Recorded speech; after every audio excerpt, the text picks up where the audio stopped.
तो सोच जो है अच्छी हो जानी चाहिए। कोई बात नहीं, गलतियां हो गई, होती रहती हैं गलतियां। मनुष्य शरीर है, गुण दोष से बना हुआ है, इसलिए गुण दोष से जब शरीर बना है तो गलतियां होंगी, अच्छाइयां और बुराइयां दोनों आएंगी। लेकिन सही बात तो ये है कि मनुष्य ही तो इतना बड़ा समझदार होता है कि गलती करने के बाद उसे गलतियों को दोहराना नहीं चाहिए कि चलो हो गई गलती, अब इसकी पुनरावृत्ति नहीं करेंगे। बस इतना सोच लिया तो समझ लेना कि आपका मरण जो है सुधर जाएगा।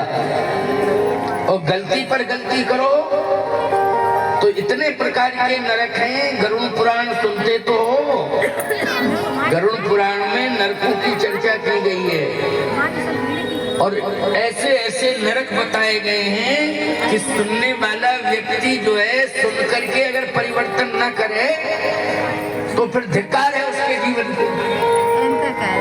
रामचरितमानस ये प्रमाण दे रहा है ग्रंथ कि चैलेंज है, गलतियां की हैं आपने, लेकिन बस आज प्रतिज्ञा कर लो कि हम दोबारा गलतियों को दोहराएंगे नहीं। प्रभु कोई गलती नहीं दोहराएंगे। तो रामचरितमानस ग्रंथ कहता है इतना सोच जैसे ही जीव के जीवन में आएगा तो उसका प्रायश्चित पूर्ण हो जाएगा और परमात्मा उसके अपराधों को क्षमा कर देगा, क्षमा कर देगा। फिर उसे नरक वरक नहीं मिलेगा। याद रखना, ये कृपालुता है भगवान की। क्या है? कृपालुता, दयालुता। अच्छा, ये भी कोई व्यक्ति ना सोचे कि चलो अच्छा फार्मूला मिला, पहले कर लो गलतियां, खूब डट लो, फिर इकट्ठे जो है प्रायश्चित कर लो कि अब नहीं करेंगे। ना ना ना ना, जानबूझ करके अगर गलती करोगे तो ये हमारा बताया हुआ भाव आप पर लागू नहीं होगा। वो तो गलती हो जाती है, परिस्थितियों में होती है, कंडीशन आ जाती है, इसलिए गलती होती है। बोलो भाई, कंडीशन, परिस्थिति। यदि कोई व्यक्ति आपको मारने के लिए आया है और आपके पास ये ताकत है कि नहीं हम नहीं मरेंगे, हम बच जाएंगे अगर ये व्यक्ति मर जाए, तो वो कंडीशन है कि आपने अपनी रक्षा के लिए किसी को मार दिया है, ये कंडीशन है। अच्छा, एक बात बताओ, सर्प सामने से आ रहा है, नाग पंचमी के दिन सर्पों की पूजा की जाती है, लेकिन कोई सर्प यदि नाग पंचमी के दिन आपको डसने की कोशिश करे तो उस समय आप क्या करोगे? बचने की कोशिश करोगे। और यदि वो सर्प आक्रमण ही करने पर आमादा है तो फिर भले ही नाग पंचमी बनी रहे। क्यों भाई? नाग पंचमी भले ही बनी रहे लेकिन अपना बचाव करना ही पड़ेगा। इस कंडीशन को भी भगवान देख रहे हैं, ऐसी बात नहीं। इसलिए परिस्थितियों के अनुसार कोई भूल हो रही है तो फिर ये प्रतिज्ञा कर लो कि अभी हम भूल का निदान कर रहे हैं, समाधान कर रहे हैं, लेकिन ये परिस्थिति दोबारा ना आने पावे मेरे सामने और मुझे कोई अपराध ना करना पड़े, इसके लिए हम सतत सावधान रहेंगे। भगवान से मैं प्रार्थना करता रहूं।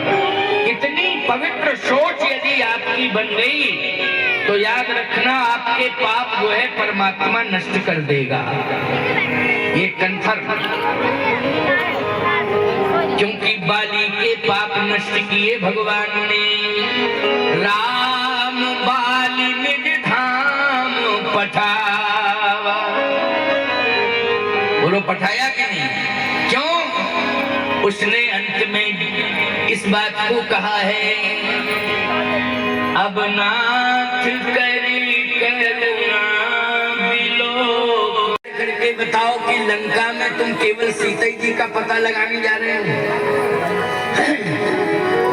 हनुमान जी ने कहा कि बूढ़े जामवंत जी ने तो यही कहा है, इतना करो तात तुम जाई, सीता ही देख कहो सुधी आई। इतना ही कहा है। भगवान राम ने कहा कि सीता का तो पता हम लगा ही चुके हैं, और सीता का क्या पता लगाना? गीधराज जटायु ने मुझे बता दिया, ले दक्षिण दिस गए गुसाई बिलपत अति कुर्री की नहीं। और जटायु जी के बड़े भाई संपाति ने भी हनुमान जी को, जामवंत जी को, सभी वानरों को बता दिया कि अशोक वाटिका में सीता बैठी हुई। अब क्लियर पता हो गया। जटायु ने कहा था कि लंका में ले गया, लंका का राजा रावण लंका ले गया है सीता को। और जटायु के बड़े भाई संपाति ने कहा लंका में भी अशोक वाटिका में बैठी है। इतना क्लियर पता लग गया। भगवान बोले ये सारा का सारा पता लग चुका है। हनुमान जी बोले तो पता तो उन्हीं का लगाने जा रहा हूं। नहीं नहीं नहीं, सीता मिलेंगी और सीता का पता भी मिल जाएगा, वैसे भी पता लग गया है। लेकिन सीता का पता लगाने के बाद क्या तुम्हें विश्वास है कि राम को विजय मिल जाएगी? नहीं, सीता का पता लग जाएगा, इसका तात्पर्य विजय से नहीं है। हनुमान जी बोले तो विजय से तात्पर्य किसका है, हम नहीं समझ पा रहे हैं। प्रभु राम ने कहा कि रावण मजबूत है, रावण को साधारण मत समझना। अगर कोई ये कह सकता है या कहता है कि रावण के पास शक्तियां हैं, तो राम रावण की वजन बढ़ रहा है शरीर का। नहीं नहीं, भजन बढ़ाओ, वजन घटाओ, भजन बढ़ाओ। और उम्र जैसे जैसे बढ़ती जाए वैसे वैसे वजन भी घटाते जाओ, भोजन भी कम करते जाओ, भजन को बढ़ाते जाओ। देखो फिर आनंद, आनंद ही आनंद है। हनुमान जी ने कहा आपको भजन बढ़ेगा।